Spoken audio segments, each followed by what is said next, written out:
Hello, good afternoon. It's Michelle Carville here from the Online Digital Academy. I hope everybody is well on this Friday afternoon for this Lunchtime Live. So not only is it another day, I'm afraid I'm running a little bit late, got caught on a Zoom call, and I'm sure as many of you will sympathise. We are back to back these days, aren't we? Anyway, wonderful. I'm just going to change my glasses actually. Just change these so I can see a bit clearer. There we go. That's better. So I hope you are all well, and thank you very much for joining me on this podcast. It's the next series, and this week we are talking about what is social listening and which tools support you. So next week we'll look at a practical, and this week I'm just going to be looking at what it is and how we can utilize various tools to support us. So my name's Michelle Carville. I am one half of the Online Digital Agency, Digital Academy, and we are a training organization dedicated to supporting businesses and marketeers to really get to grips with the digital landscape. So if there are any questions that come up out of any of our lunchtime lives, then please feel free to ask those questions. If there are any questions that come up generally, I know a few of you have been posing questions into the group, and Sarah and I, and indeed other people within the group, will always jump in to support you. So let's get started with today's session, which is all about whether or not we are listening on social. So that's the question. Are you listening? Now, you know, when I used to ask this question many years ago, of course, people were, oh, no, I'm not listening. I'm not listening. We don't have any tools. And we don't have this. Now there are no excuses. There are tools. It's very simple to be tuning in and listening to the sentiment of your audience. However, I still find that so many organizations are not listening to their audiences. They are too busy publishing and broadcasting and not doing enough listening, scheduling things in advance, making sure that, you know, the feeds are filled, but not actually taking the time to engage and do the active daily listening that needs to happen with regards to being in social, because social is a conversation, right? One part of it, yes, you will be talking, but the most important part is the listening piece, understanding what's really going on in your landscape, with your audiences, around your products or services, around your brand, around your name, and making sure that you are aware of these things, so that if you are aware and informed, you can actually do something about it. So social listening, this is one definition. Social listening is the process of monitoring social media channels for mentions of your brand, competitors, product, and more. Social listening gives brands an opportunity to track, analyze, and respond to conversations about them on social media. It's a crucial component of audience research. And I would say it's a crucial component of service. You know, because if you are to be of service, if you are to grow your brand, if you are to grow awareness, if you want to stay connected and relevant to your audience, then what better way than to show that respect and be listening in to what they're saying? So listening can be a two-step process. The first step can be about monitoring your own social media channels for mentions of your brand, those competitors' products, keywords related to your business. It could be hashtags that you're listening for.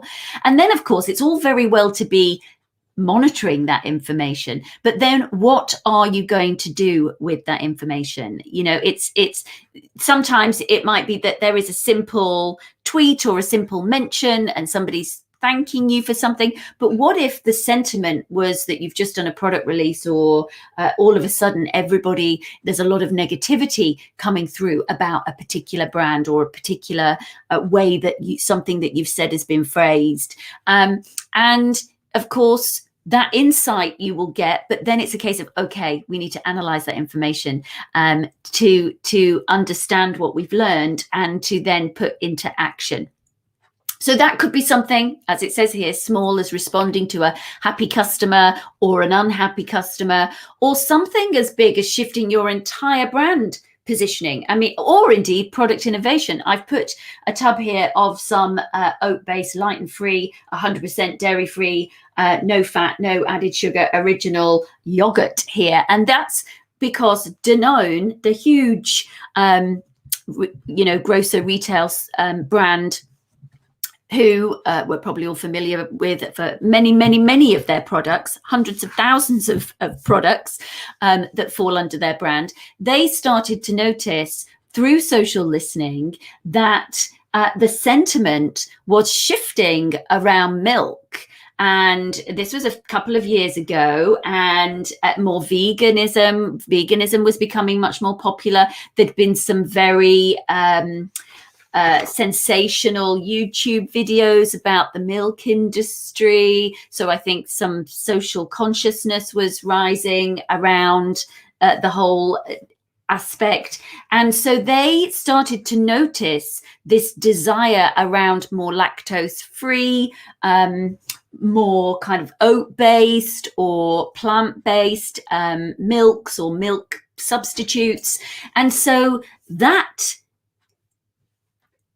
noise, that conversation, that through listening to those conversations, they were able to take the analysis from the market research and say, what is this telling us? This is telling us that, wow, there's been a huge shift towards a desire for, or a conversation shift around lactose-free, oat-based, plant-based products. And of course, they were able to then kind of re-engineer their product lines and say, okay, let's bring a new product out, which drove a lot of success for them. So it isn't just about the monitoring, that is important, but then it's the analysis of that information as to how you are then going to transfer that listening knowledge into something tangible for you to do something with. And that, that, as I said, could be something very small, responding to something negative, something positive.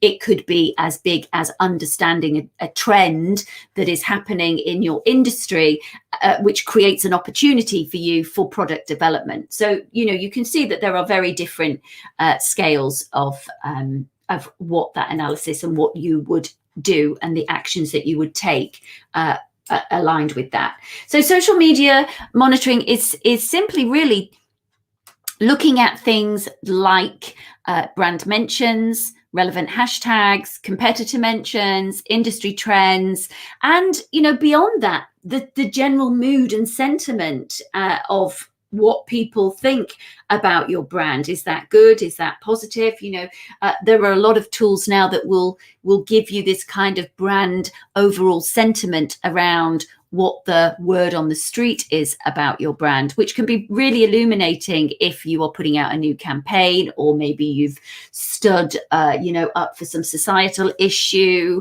and you want to understand how is this going to sit with the audience. So mood and sentiment as well, and of course share of voice. How strong is your voice out there compared to some of your competitor voices? What share of that audience conversation have you got as part of your brand or your products or your services?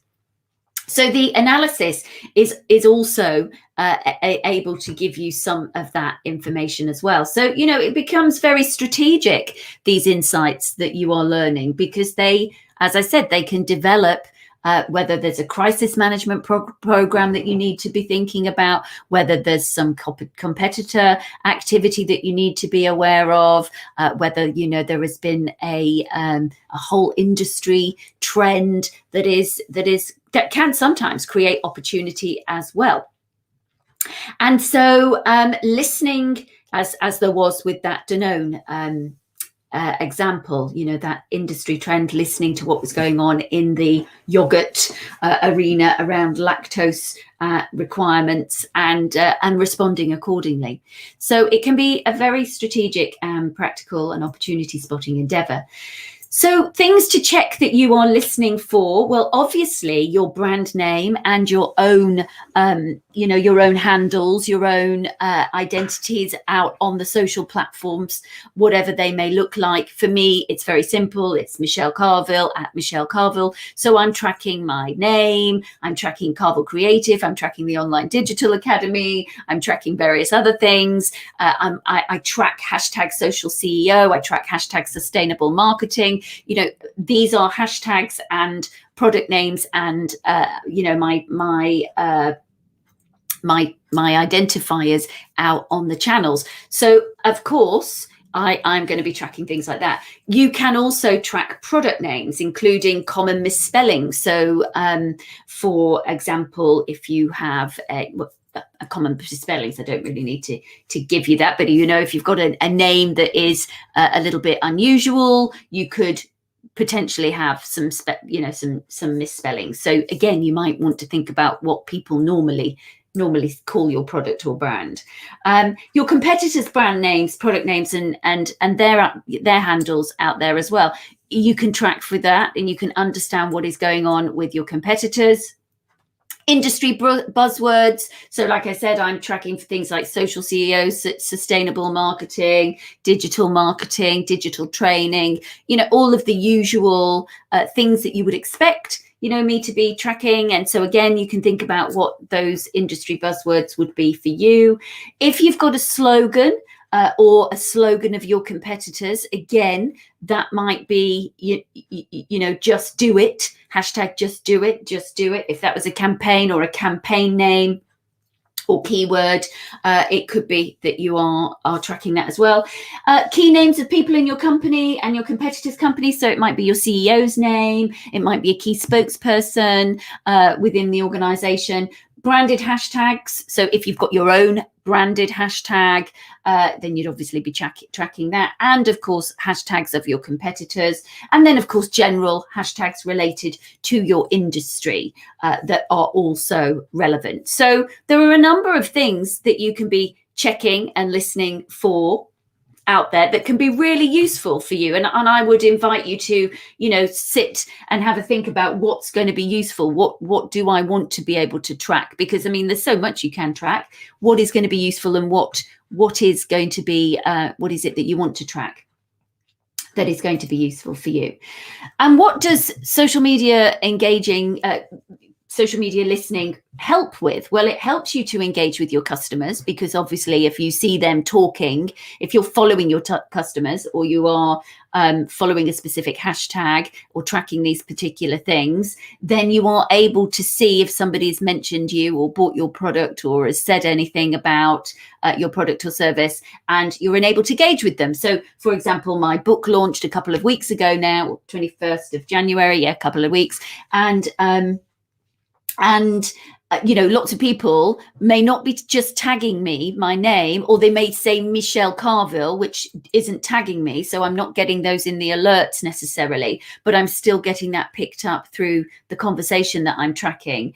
But they may just be saying sustainable marketing, how to drive profits with purpose. They may just be mentioning the title of the book. There's a podcast that's aligned to the book called Can Marketing Save the Planet? I'm now tracking those keywords because people have started to talk about that. So and the minute that they do, it means I can go back to them and say, thank you very much for purchasing the book. In a way, they are a customer of, they've purchased the book that I've produced. So engaging with your customers, it's really useful for that. Managing a crisis. So if you start to see that there is some real negativity out on the social networks because you are tracking those conversations, it enables you to turn that off really, really quickly, doesn't it? And respond really, really quickly, either humorously, like, oops, we've made a mistake, depending on the context of the crisis, or, where you have to get the CEO involved to kind of make some kind of formal statement. But it allows you to manage a crisis. It allows you to track your competitors, and it allows you to do that in a number of ways. You can see what they are doing, you can see what they are saying, you can see the conversations that they are having. So it allows you just to track what they are up to. It allows you to find pain points. So going back to the example, people were talking about the fact that they were now becoming intolerant or had intolerances, and that they were looking for a more lactose-free solution. And so, of course, we can create that solution. There is a pain point, there is a need. Let's do that. Same thing. So if you hear everybody, moaning about the fact that, they're stuck with their digital planning, or they don't know where they are with their social media listening, for example, then you could find those pain points, and it may be that that drives you to develop some content around that. So from a practical perspective, those pain points, people are really stuck on this. If you search for questions, if you're watching questions like, does anyone know, how do I do this, look at some of the commonly shared asked questions, and you can do that by going into things like Ask the Public, answerthepublic.com, and BuzzFeed, but Answer the Public is great, because Answer the Public, you can go in and you can see the questions that people are asking. So you could go in and say yogurt, okay, for example, and you would see that people are saying, like, how can I find a lactose-free yogurt? Where do I get yogurt? You'll see all the conversations and questions that people are asking around a specific key term. And so those pain points allow you to create content, don't they? They allow you to think about, well, what is important to the audience that I'm serving, and how now can I support them? So if it was a big problem with your product, obviously you would be looking at how you can fix that problem. If indeed it's some questions and some challenges that you're finding that your audience have got out there, how can you best serve that to them? It might be that you create some video content, some how-to content for them. You improve your FAQs, you create some blog content around it, or a checklist or a guide. So it really starts to help you to not only just find the pain points, but then what do you do with those pain points? And then, of course, discover new opportunities, new sales, new leads, new partnerships, new influencers. Who are the people that are really raving about your products? Through social listening, in our team, one of the team, Shelley, we have a client that is in panel board manufacturing, and we so happen to find a carpenter who was utilizing their product. Well, he wasn't just using their product. He was doing a kind of, he had a problem with the product that he was using. So he'd been referred to use our client's product. And so he felt that other people were in the same situation, because this other product had gone into low supply. And so he said, if anybody's had a problem with getting hold of this, I use this product now. I've tried this product. And you know what? It's better for painting. It's better for finishing. It's better for sealing. It's more waterproof. And it was kind of like, wow, that was one of the best advertisements that anybody could have created for the product. And of course, we found this customer just talking about this online, for his own audience, and because it was for his own benefit. He was just sharing what he was practically doing because of a problem. And of course, because we were listening and tracking, we were able to pick up these opportunities and go back to him and say, that is amazing. Can we develop that video content with you? Can we top and tail it? Can we, would you like to have some more of our product and talk about what it is how good our product is, and film a video for our client, which was absolutely fantastic, because they didn't really have any clients that were able to do case studies with their particular product, whereas this particular guy could. And of course, he had a following, so of course it was a great little natural organic influencer marketing campaign. So discovering new opportunities, new sales, new leads, new partnerships, new influences is really, really quite practical. So what tools that you can be using to support you. So a really basic tool, let's start with the top right hand corner there, is Google Alerts. And if you're not using Google Alerts, then why not? You know, you go to Google, you can see I just went to Google, typed in Google Alerts, and Google Alerts help you monitor the web for interesting new content. So you can set up multiple Google Alerts. You can set up your frequency level of how often you want to be notified about the Google Alerts, and they will pretty much pick up everything from news, blogs, web, video, social media, you know, that will come through into your Google Alerts as well. And so they can be, you know, they can be pretty useful. I tend to use Google Alerts on things like my name, on things like some good, you know, some key terms that I have them delivered to me every day, you know, so I can see, not in real time, but just at once a time in a day, I can see what those alerts look like and I get it streamed. You could have it once a week, you can have it monthly, I think. So depending on the frequency of how often you expect that keyword. So Google Alerts is a really, really simple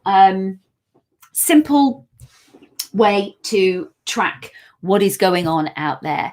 It's not going to give you the share of voice. It's not going to give you the